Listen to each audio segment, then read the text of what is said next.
சமண சமயத்தினுடைய சான்றுகள் பார்க்க போறோம். அதாவது இலக்கிய சான்றுகளும் என்ன கிடைச்சிருக்குன்னு நம்ம பார்ப்போம். மகாவீரருடைய அறிவுரைகள் எடுத்துக்கிட்டோம்னாக்க ஒரு 1000 ஆண்டுகளுக்கு எடுத்துட்டு, அதாவது கிமு 6 நம்ம படிக்கிறோம்.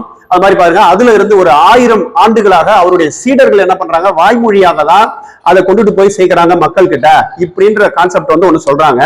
ஆனா நம்ம ஒரு இடத்துல படிச்சிருக்கோம், மகாவீரருடைய நெருங்கிய சீடர் ஒருத்தர் இருக்கிறாரு, கௌதம சுவாமின்னு சொல்லிட்டு. அவரு மகாவீரருடைய போதனைகளை வந்து ஆகம சித்தாந்தம் அப்படிங்கிற நூலாகவே வெளியிட்டிருப்பாருன்னு சொல்லி படிச்சிருக்கிறோம். சரி, இந்த ஒரு விஷயத்தையும் தெரிஞ்சுக்கோங்க. இது இப்ப மகாவீரருடைய அறிவுரைகளை வந்து ஒரு 1000 வருடங்களாக சீடர்கள் வந்து வாய்மொழி மூலமாக தான் கொண்டுட்டு போனாங்க மக்கள் கிட்ட அப்படிங்கிற செய்தியும் தெரிஞ்சுக்கோங்க. சரி, இருக்கட்டும். இப்ப என்ன இந்த ஒரு விஷயம் அப்படின்னா, இந்த இடத்துல சமண சமயத்தை சார்ந்த கையெழுத்து பிரதிகள் நீங்க வச்சிருந்தீங்க அப்படின்னா, அந்த காலத்துல சொல்றேன், சொத்தாக அதை வந்து எல்லாருமே மதிக்கிறாங்க. இப்ப எப்படி வந்து வீட்டு பத்திரத்தை நம்ம மதிச்சு வச்சிருக்கோம் இல்லையா, அந்த மாதிரி அந்த சமண சமயம் சார்ந்த கையெழுத்து பிரதி இருந்தா அதை சொத்தாக வைத்திருக்கிறாங்க. அதனாலதான் பாத்தீங்கன்னா இதை தனிப்பட்ட வகையில எதுவுமே எழுதலன்ற மாதிரி சொல்லப்படுது. இதுல 5 உறுதிமொழிகளை வந்து கடுமையாக பின்பற்றினாங்களா இந்த சமண சமயத்தை சேர்ந்த தொடக்க காலத்து சமண துறவிகள். மகாவீரர் இயற்கை எழுதிய பொழுது, அதுக்கப்புறமா ஒரு 200 வருஷம் கழிச்சு என்ன பண்றாங்கன்னா, சமண அறிஞர்கள் எல்லாரும் பாடலிபுத்திரத்துல ஒரு பேரவை கூட்டத்தை நடத்துறாங்க. இதுக்குதான் வந்து ஸ்தூலபத்திரர் என்று சொல்லக்கூடிய ஸ்தூல பாகு அவருடைய தலைமையில பாடலிபுத்திரத்துல ஒரு பேரவை கூட்டம் நடக்கும்னு சொல்லியிருக்கோம். அதை கிமு 3ஆம் நூற்றாண்டுல முதலாம் சமண சமய மாநாடுன்னு அதை நம்ம சொல்லுவோம்.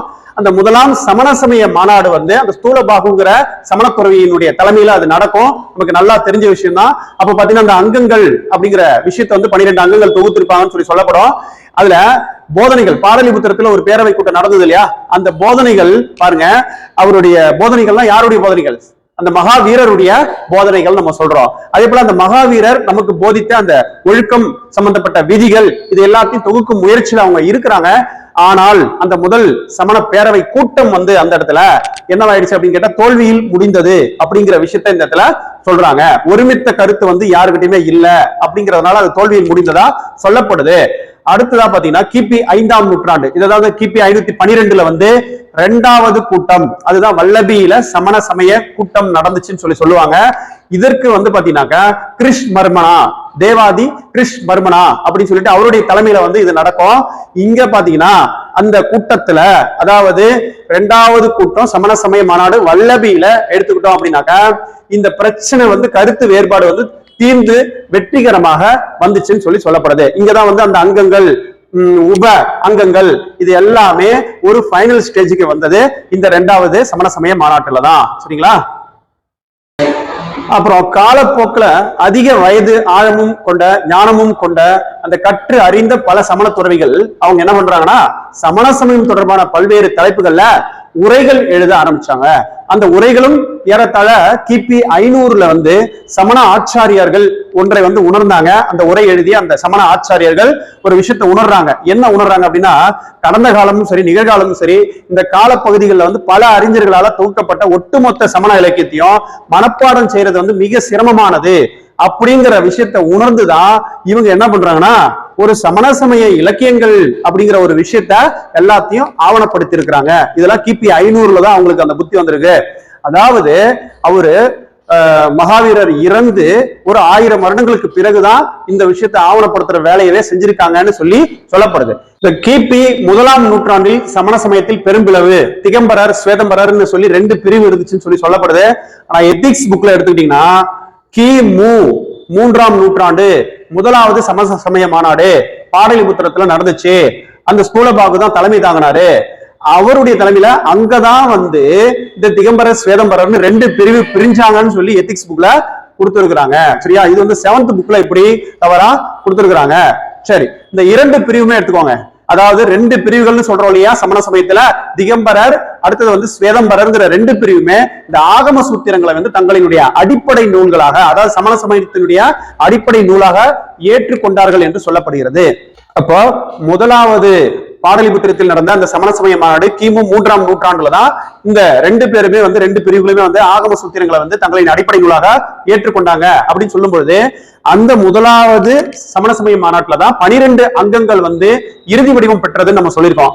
அதனால நம்ம கிமு 3ஆம் நூற்றாண்ட நம்ம 2 பிரிவாக பிரிஞ்சுது அப்படின்றத நம்ம எடுத்துக்கலாம் கணக்குல. சமண சமய இலக்கியங்கள் 1 ஆகம சூத்திரங்கள்னு சொல்லப்படுது, இன்னொன்னு ஆகமங்கள் அல்லாத இலக்கியங்கள் என்று சொல்லப்படுது. இது எப்படின்னு இப்ப சொல்றேன் பாருங்க. உங்களுக்கு மகா வீரரினுடைய தலைமை சீடர் என்று சொல்லக்கூடிய இந்த கௌதம சுவாமி, இவரை மறக்காதீங்க, கௌதம சுவாமி. இவர் பாத்தீங்கன்னா மகாவீரரினுடைய போதனைகள் இருக்குல்ல, அந்த போதனைகளை எல்லாத்தையும் தொகுத்தவர் என்று சொல்லப்படுறாரு. சரி, அந்த கௌதம சுவாமி என்ன பேர்ல அதை தொகுத்தாருன்னு கேட்டாக்க ஆகம சித்தாந்தம் என்ற பெயர்ல தான் என்ன பண்ணிருக்கிறாரு, தொகுத்திருக்கிறாரு. அப்போ உங்களுக்கு இந்த இடத்துல என்ன தெளிவாகிறீங்க அப்படின்னா, மகாவீரருடைய தலைமை சீடர் என்று சொல்லக்கூடிய கௌதம சுவாமி மகாவீரருடைய போதனைய அப்படியே தொகுத்திருக்கிறாரு அப்படின்னா அதைத்தான் நம்ம இந்த இடத்துல ஆகம சித்தாந்தம்னு நம்ம சொல்றோம். அப்ப ஆகம சித்தாந்தம் அல்லாத இலக்கியங்கள் அப்படின்னு கேட்டா என்ன சொல்லணும் அப்படின்னா, ஆகம சித்தாந்தத்தை எழுதி வச்சிருக்காங்கல்ல, இது மேல விளக்க உரைகள் எழுதுவாங்க. சரியா, அந்த விளக்க உரைகளை தான் சொல்றோம் நம்ம ஆகம சித்தாந்தம் அல்லாத இலக்கியங்கள் என்று சொல்லப்படுது.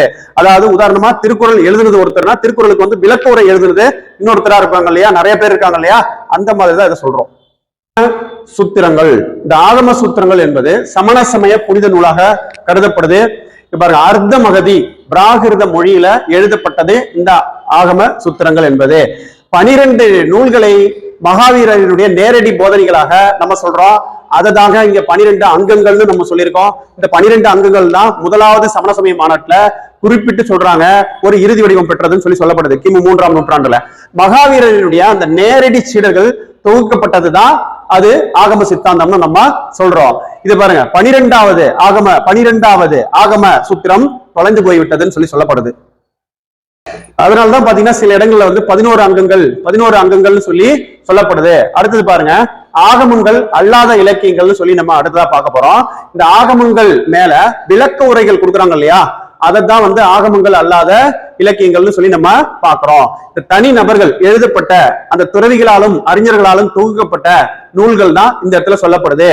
பாருங்க, பிராகிருதம், சமஸ்கிருதம் இந்த மாதிரி இருக்கக்கூடிய மொழிகள்லயும் விளக்க உரைகள் எழுதியிருக்கிறாங்க. மராத்தி மொழியில கூட விளக்க உரைகள் எழுதியிருக்காங்க. ராஜஸ்தானி, குஜராத்தி, இந்தி, கன்னடம், தமிழ் மொழியில கூட விளக்க உரைகள் எழுதியிருக்காங்க. ஜெர்மன் மொழியில, ஆங்கிலத்திலும் கூட விளக்க உரைகள் எழுதியிருக்காங்கன்னு சொல்லப்படுது. இப்ப நீங்க நினைச்சா கூட தமிழ் மொழியில என்ன பண்ணலாம், அதுக்கு விளக்க உரைகள் நீங்க எழுத முடியும். இந்த மாதிரி பாத்தீங்கன்னா மொத்தமா 84 நூல்களுக்கு அங்கீகாரம் கொடுத்திருக்காங்க. எல்லா விளக்க உரையும் அந்த இடத்துல ஏத்துக்க முடியாது. குறிப்பிட்டு அங்க 84 நூல்களுக்கு அங்கீகாரம் கொடுத்திருக்கிறாங்க. அவற்றுள் 41 என்னன்னு கேட்டா சூத்திரங்கள் சொல்லப்படுது. 12 உரைகள் சொல்லப்படுது. ஒரு மாபெரும் உரை, அதுதான் மகாபாஷ்யம்னு சொல்லிட்டு ஒரு உரை. இந்த மகாபாஷ்யம் மிக முக்கியமான உரை சமண சமயத்துல. 41 சூத்திரங்கள் அதை மட்டும் இந்த இடத்துல கொடுத்திருக்காங்க பாருங்க. 41 சூத்திரங்கள். இதுல மொத்தமா நம்ம 12 அங்கங்கள் சொல்லியிருக்கோம். 12வது அங்கம் காணோம். அதனாலதான் இங்க 11 அங்கங்கள்னு நம்ம அதை சொல்றோம். சரி, உப அங்கங்கள் எடுத்துக்கிட்டோம்னாக்க அது 12ன்னு சொல்லப்படுது. இதையும் ஆட் பண்ணிக்கோங்க. அடுத்ததா பாருங்க, 5 சேடாக்கள் சொல்லப்படுது. இதையும் ஆட் பண்ணுங்க. அடுத்தது 5 மூலங்கள், அதையும் ஆட் பண்ணிக்கணும். அடுத்ததா பாத்தீங்கன்னா பத்ரபாகு இருக்காருல்ல, அவர் கல்பசூத்ரான்னு ஒரு நூல் எழுதியிருக்கிறாரு. அவரை மாதிரி மொத்தமா 8 பேர், பத்ரபாகுவையும் சேர்த்து மொத்தமா 8 பேரு. அந்த 8 பேருடைய நூல்களும் இந்த இடத்துல சேர்த்திருக்கிறாங்க. அப்படி அந்த 8 பேரையும் இந்த இடத்துல சேர்த்தோம் அப்படின்னா மொத்தமா இந்த 11, 12, 5, அடுத்து ஒரு 5, அடுத்ததா ஒரு 8, இது எல்லாத்தையும் ஆட் பண்ணீங்கன்னாக்க உங்களுக்கு 41 சூத்திரங்கள் கிடைச்சிரும். சரிங்களா? இங்க பஞ்சதந்திரம் அப்படிங்கிற ஒரு நூல் இருக்கு பாருங்க. இந்த பஞ்சதந்திரம்ங்கிற நூலு சமணத்தினுடைய தாக்கம் அதிகமாக இருக்குது. அடுத்ததான் அங்க பாருங்க, கல்பசூத்ரா சொல்றோம் இல்லையா, கல்பசூத்ராவின் ஜைன சரிதா. சிம்பிள் என்னன்னா, கல்பசூத்ராங்கிறது இந்த இடத்துல பத்ரபாகுன்னு சொன்னீங்க, சரி இருக்கட்டும். இந்த இடத்துல என்ன சொல்றாங்கன்னா, கல்பசூத்ராவினுடைய ஜைன சரிதா அப்படிங்கறத ஃபுல் நேம், அந்த நூலினுடைய நேம் ஃபுல் நேம் அதுதான், கல்பசூத்ராவின் ஜைன சரிதா என்பதுதான் இந்த இடத்துல சொல்லப்படுது. இந்த சமண நூல் சமண தீர்த்தங்கரர்களினுடைய வாழ்க்கை வரலாற சொல்லுது. சரியா? இப்ப சமண சமயத்தை நிறுவியவரும் முதல் தீர்த்தங்கரருமான அந்த இடத்துல சொல்றோம் இல்லையா, முதல் தீர்த்தங்கரர்னா யாரு? ரிஷபதேவர் சொல்றோம்ல, அந்த ரிஷபதேவர்ல இருந்து ஆரம்பிச்சு கடைசியா 24ஆவதா வரக்கூடிய அந்த தீர்த்தங்கரர் தான் மகாவீரர் வரைக்குமே இவங்களுடைய வரலாறை எல்லாரையும் சொல்றது எது அப்படின்னு கேட்டாக்க கல்பசூத்ராவினுடைய ஜைன சரிதாங்கிற நூல் தான். சரி, இது நூல் தெரிஞ்சுக்கிட்டீங்க, யாரு எழுதுனது, இதை எழுதுனது யாரு அப்படின்னு கேட்கும் போது ஆசிரியர் தான் பத்ரபாகு. இந்த பத்ரபாகு யாரு? ஃபேமஸான சமண துறவி சந்திரகுப்த மௌரியர் என்று சொல்லக்கூடிய அந்த மன்னன் கூட மைசூருக்கு வந்தார் இல்லையா, அந்த சமண துறவி பத்ரபாகு தான் இந்த கல்பசூத்ராவின் ஜைன சரிதாங்கிற நூலை எழுதியிருக்கிறாரு. ரொம்ப ஃபேமஸான நூல், அதை தெரிஞ்சுக்கோங்க. இவங்க பத்ரபாகுவும் சந்திரகுப்த மௌரியரும் மைசூருக்கு புலம்பெயர்ந்து வந்தாங்கல்ல, அது எந்த கிட்டத்தட்ட ஏறத்தாழ எந்த ஆண்டுன்னு கூட கேட்க வாய்ப்புகள் இருக்குது. கிமு 296. ஏன்னா அங்க போய் தேடுவீங்க, அந்த சந்திரகுப்த மௌரியர்ல போய் பாப்பீங்க, அங்க வருஷம் கொடுத்துக்கல, இங்க கொடுத்துருக்காங்க, கிமு 296 கொடுத்துருக்காங்க. நிர்வாண நிலையை அடைந்து அதன் பின்னர் இந்த உலகத்துக்கும் அடுத்த உலகத்துக்கும் இடையே ஒரு பாதை அமைக்கிறவங்களுக்கு பேர் தான் என்னன்னு சொல்றாங்கன்னா தீர்த்தங்கரர்கள் சொல்லப்படுது. சரி, இப்போ நூல்கள் பார்க்கும் பொழுது விளக்க உரைகள்னு நம்ம அதை சொல்லணும். சிம்பிளா சொல்லணும்னா அந்த இந்தி மொழி, தமிழ் மொழி, கன்னடம் போன்ற ஆகிய பிராந்திய மொழிகளில் எழுதப்பட்ட சில சமண நூல்களை நம்ம பெற்று இருக்கிறோம். சரி, தமிழ்ல அந்த மாதிரி என்னென்ன இருக்குன்னு பாத்துருமா? சீவக சிந்தாமணி ஒரு சமண சமயத்துல தானே எழுதப்பட்டது. அந்த திருத்தக்க தேவர் எழுதியிருப்பாரு, அந்த சீவகனை பத்தி எழுதியிருப்பாரு. சீவகன் கடைசியா முக்தி பெற மாதிரி எழுதியிருப்பாரு. அதுதான் வீடு பேரு அடைவதற்காக சீவகன் வெளியே போவாரு, துறவரம் போவாரு. அந்த மன்னன் எப்படி ஒரு இடத்துல நம்ம புத்தர் ஒரு இளவரசரா இருந்து வெளியே போறாரு, மகாவீரரும் பாத்தீங்கன்னா ஒரு இளவரசர் ஸ்டேஜ்ல இருந்து அவரும் வெளியே போறாரு. அந்த மாதிரி சீவகன் என்ன பண்ற, ஒரு மன்னன் அவன் நாட்டை விட்டு வெளியில போறான் அப்படிங்கிற இந்த செய்தி தான் திருத்தக்க தேவர் சீவக சிந்தாமணியில எழுதியிருப்பாரு. இது ஒண்ணு முக்கியமா நம்ம தமிழ் மொழியில மிக முக்கியமான நூல். தமிழ்ல மற்றொரு அறிவு சார்ந்த நூல் ஒண்ணு கொடுத்துருக்காங்க, நாலடியார். இது சமண துறவிகளால் இயற்றப்பட்டதுதான் நாலடியாறு. இதுவும் மிக முக்கியமான நூல் தான். சமண சமயத்திற்கு சான்றாக சொல்லக்கூடிய நாலடியாரும் சொல்றாங்க. அடுத்ததா திருவள்ளுவரே ஒரு சமணர் தான் அப்படிங்கிற ஒரு விஷயத்தை இந்த இடத்துல வைக்கிறாங்க. தமிழில் சமண சமய நூல்கள்ல சிலப்பதிகாரம், சீவக சிந்தாமணி, வளையாபதி இருக்கு, யாப்பருங்கல காழிகை இருக்கு, நன்னூல் இருக்கு, நாலடியார் இருக்கு, நான்மணிக்கடிகை இருக்கு, பழமொழி 400. இது எல்லாமே சமணர்கள் இயற்றிய படைப்பு தான். சமண சமயத்தை சார்ந்தவர்கள் இயற்றிய ஒரு படைப்பு தான். மேலும் இந்த சமண சமயத்தை சேர்ந்தவர்கள் இந்தி மொழியிலையும், குஜராத்தி மொழியிலையும், மராத்தி மொழியிலையும், கன்னடம் மொழியிலையும், சமஸ்கிருத மொழியிலையும் நூல்கள் பல இயற்றி இருக்கிறாங்க. சமணர்கள் தமிழில் இயற்றிய இலக்கியம் தனியா கொடுத்துருக்காங்க, இலக்கணம் தனியா கொடுத்துருக்காங்க பாருங்க, காப்பியங்கள் தனியா கொடுத்துருக்காங்க.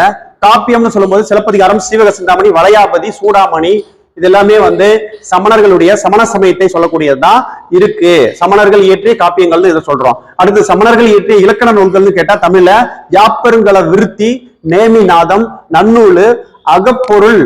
அடுத்ததா பாத்தீங்கன்னாக்க இலக்கண விளக்கம். இது அகப்பொருள், இலக்கண விளக்கம், இது எல்லாமே இலக்கண நூல்கள்ல வருது. அறநூல்கள்னு எடுத்துக்கிட்டீங்க அப்படின்னா சமணர்கள் இயற்றிய அறநூல்கள் நிகண்டுகள், நாலடியார், நான்மணிக்கடிகை, பழமொழி 400, அடுத்தது திணைமாலை 150. இது எல்லாமே சமணர்கள் இயற்றிய அறம் நூல்கள் என்று சொல்லப்படுது. சமணர்களின் சமய இலக்கியங்கள் அர்த்த மகதிங்கிற மொழியில எழுதப்பட்டிருக்குது. சமண சமயத்தில் ஆரம்ப காலத்துல முக்கிய தொகுப்பாக பாருங்க அப்ரம்ம சவகம் அப்படின்னு சொல்லிட்டு ஒரு நூல் எழுதியிருக்காங்க. இது சமண சமயத்துல முதல் இலக்கண நூல் என்று சொல்லப்படுது. சரியா? அடுத்து குஜராத்ல எடுத்துக்கிட்டா குஜராத்தினுடைய வரலாறு அப்படின்னு ஒரு நூல் எழுதியிருக்கிறாரு. யாருன்னா ஹேமச்சந்திரர்னு சொல்லிட்டு குஜராத்தின் வரலாறு, ஹேமச்சந்திரர் குஜராத்தின் வரலாறு எழுதியிருக்கிறாரு. இவர் சமண சமயத்தை தழுவிதான் இந்த நூல் எழுதியிருக்கிறாரு. ராஷ்டிரகூடர்கள் முக்கியமான மன்னர் தான் அந்த முதலாம் அமோக வர்ஷர். இவருடைய ஆட்சி காலத்துல ஜீனசேனர்னு ஒருத்தர் சமண துறவி இருந்திருக்காரு. அந்த ஜீனசேனருங்கிற சமண துறவி ஆதி புராணம்னு ஒண்ணு எழுதியிருக்கிறாரு. ஆதி புராணம்னா அந்த முதல்ல தீர்த்தங்கரர் யாரு, ஆதிநாதர்னு நம்ம சொல்றோம் இல்லையா, அந்த ஆதிநாதர் அவர் தான். ரிஷப தேவர்னு கூட அவருக்கு பேர் வரும். அந்த ரிஷப தேவர் அவர் தான். அவரை பத்தி ஆதி புராணம் எழுதியிருக்கிறாரு ஜீனசேனர். இந்த இடத்துல பார்சவ உதயம் என்பது 23வது தீர்த்தங்கரா வரக்கூடிய அந்த பார்சவ நாதர் இருக்கார் இல்லையா, அந்த பார்சவ நாதரை பத்தி பார்சவ உதயம்னு சொல்லி ஜீனசேனர் நூலாக எழுதியிருக்கிறார்.